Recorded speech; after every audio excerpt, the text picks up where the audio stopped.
Well, good morning. How are you? Day two of 26 days of you. It's a Monday, and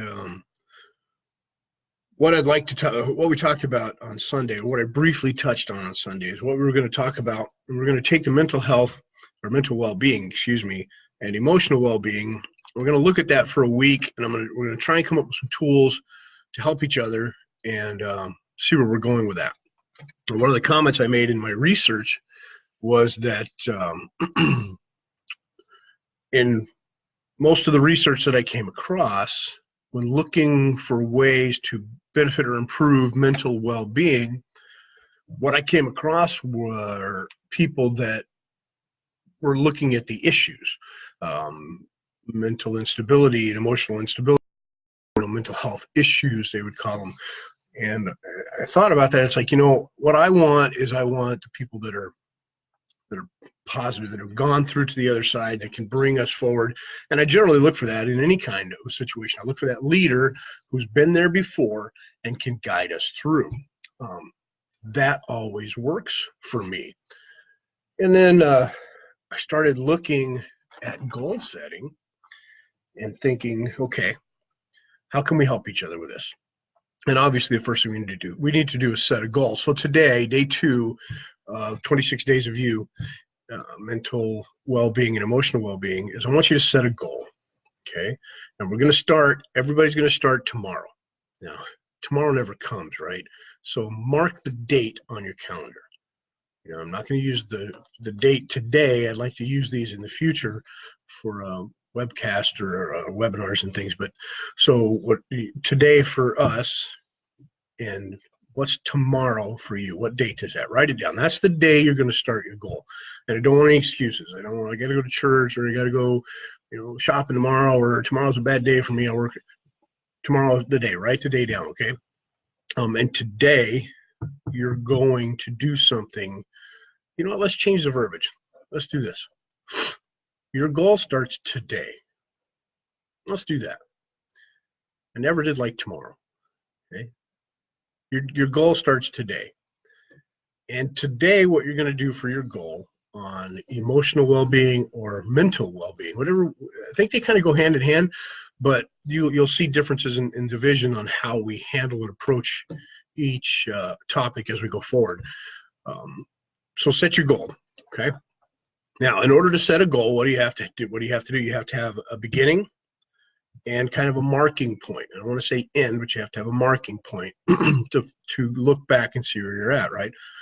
And we can do that every week, but for this goal, we're gonna do 7 days. Okay, so 7 days. Today's my day number 1. And in 7 days, where do you want to be? I know 7 days is a short amount of time, but I think we can get someplace in 7. We can definitely get someplace in 7 days, right? If nothing else, moving forward in a productive manner.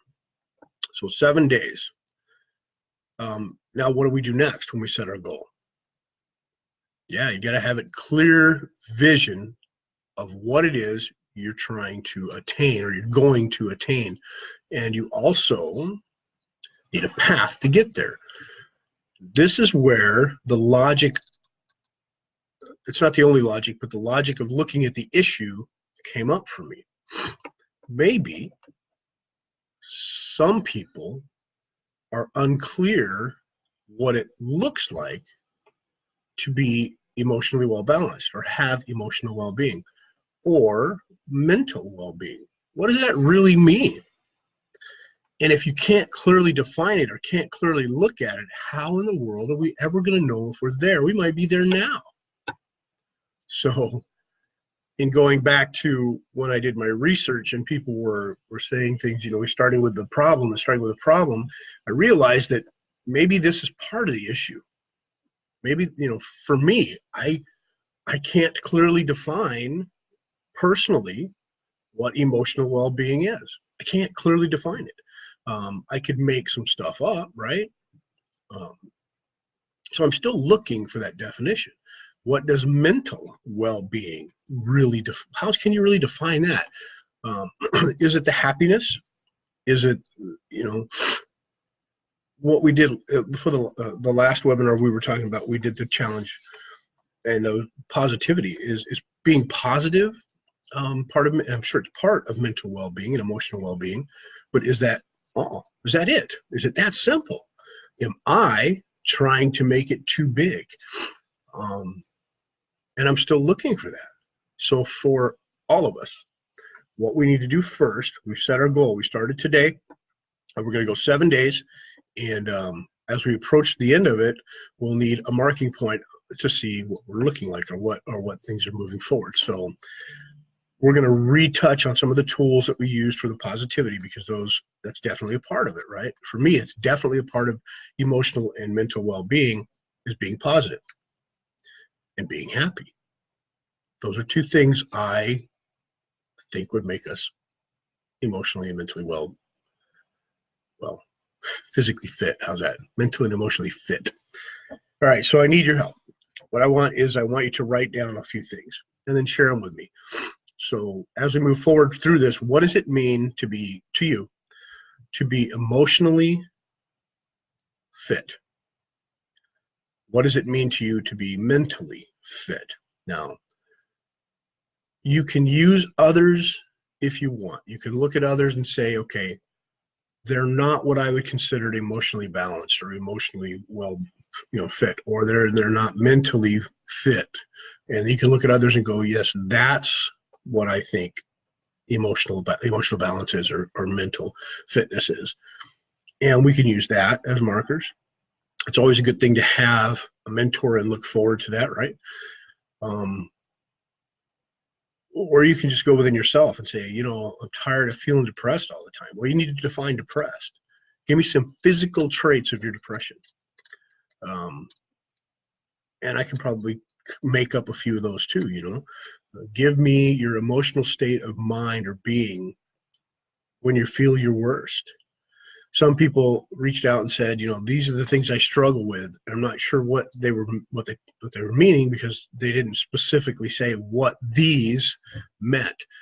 Maybe they're talking in general mental and emotional well-being, but I need specifics. Okay, and it doesn't have to be in public. You send these to me privately, and I'll never share them, or your name if you say, hey, keep private. I'll never do that. And I'll help as much as I can. We'll help as a community. So today is day 1 of your goal. That's day 2 of our 26 days. We'll take it through to the 29th or the 30th, wherever that falls on. So day 1 of your goal. We're going to go 7 days. So by next Sunday, you're going to have a clear marking point to judge where we're at today. Okay. I think that's all I can do today. So what we can do is I'll help you outline, like as I outline mine, because I'm going to go through this with you. This is definitely something I'm going to do personally for myself. I can say, let's use mental real quick. If I define mental well-being, I would define, and I'm going to write these down so I don't, well, I'll read, I'll go back here and listen to this. Mental well-being, I'm going to use mental fitness and the ability to focus. Now, I am a man who can focus on a lot of things at once. I really can. I've developed this habit, strategy, or ability to focus on a lot of things at one time. With that going on, though, I have certain rituals that need to follow a course of action or a pattern in order for that to be possible and be successful in any of the things I'm focused on. For example, if I've got 6 projects that I'm focused on, can all 6 get 100% of my attention? At times, yeah. But if my schedule gets interrupted, or if my state of mind gets interrupted, if my emotional well-being gets interrupted, in any tilted direction at all, whatever it is I'm focusing on at that moment becomes a stress point. And when I get stressed about the scheduling issue, or something got off track, or something didn't go right, or something didn't happen the way it needed to happen at that exact moment, it causes a derail in one of the projects. And if one of the projects derails, that takes time or effort away from the next project, and so on, and it becomes a domino effect.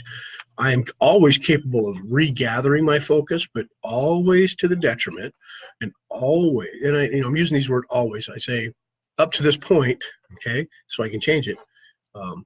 It generally takes me away from something else. So while I've got these 6 things I can do, something somewhere is not being taken care of.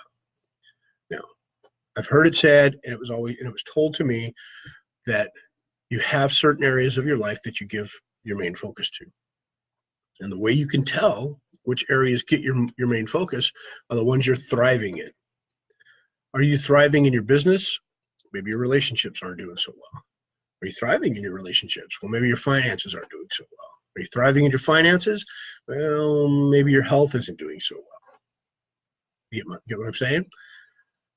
My goal or my intent is to try and corral all of those things, give them a balance, and try to create abundance in all of them.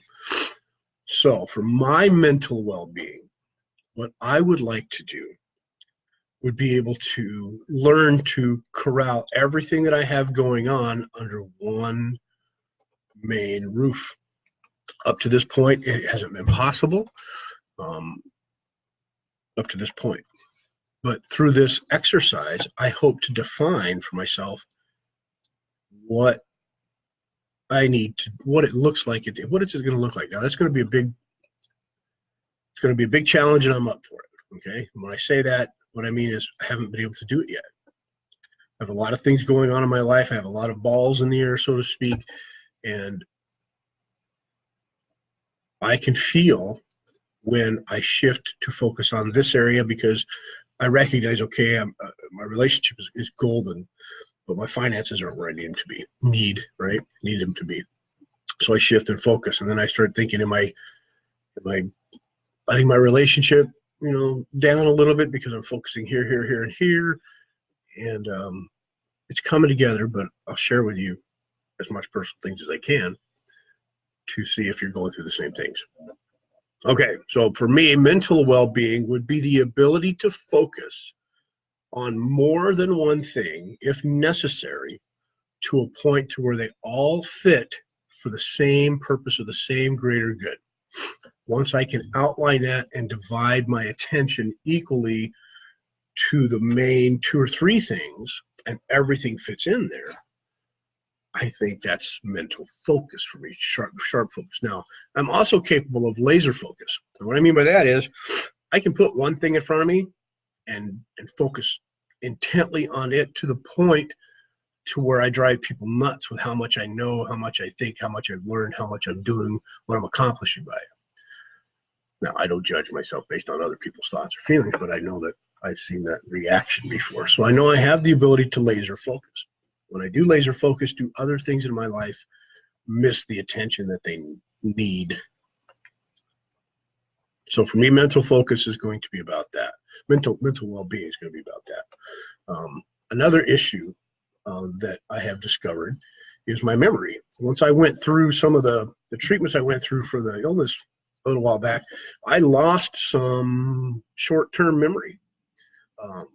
And I'm sure it was the treatments that I was going through that did it, because there was nothing else happening at the time that could have caused that function. Well, I don't worry. Yeah, I guess I do kind of worry about the whole dementia and the Alzheimer's thing, because I look at that, I watch people suffer, and I watch what it does to the families, and God bless them, it's not neither one of their faults.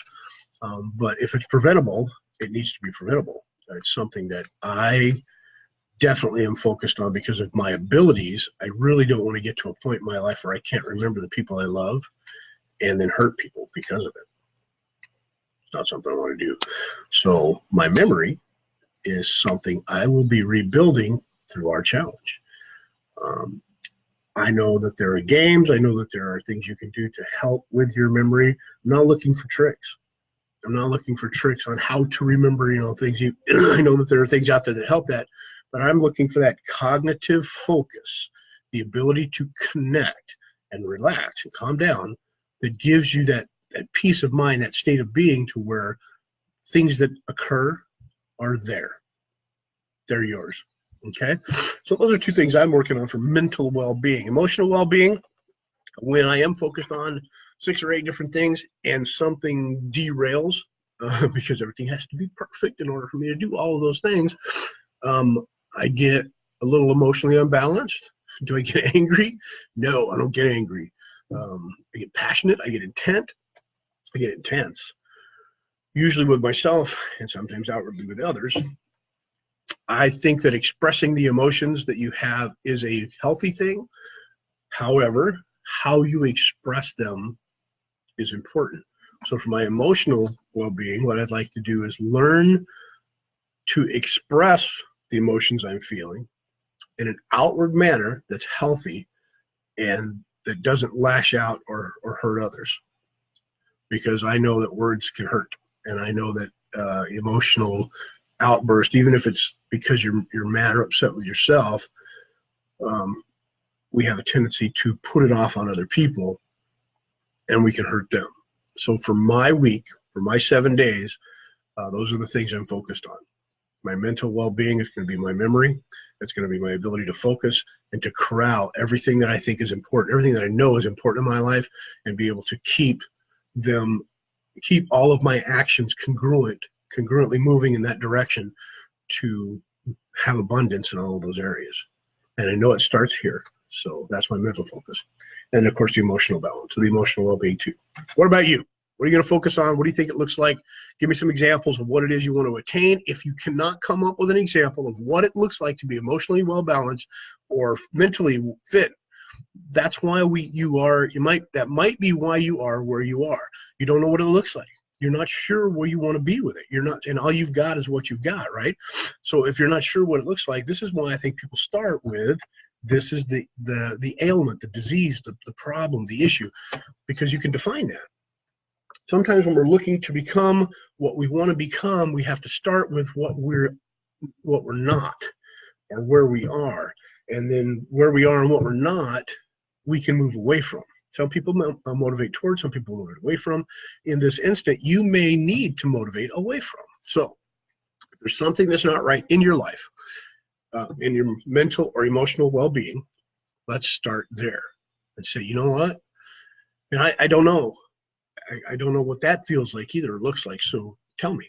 You know, I'm overly emotional all the time, or I'm angry all the time, or I'm not as focused at all, or I've got a child, or I've got a friend who can't focus, and I need help with that.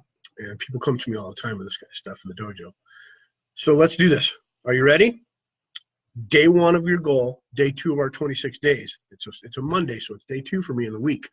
We've got 7 days from today to achieve a certain part of this goal.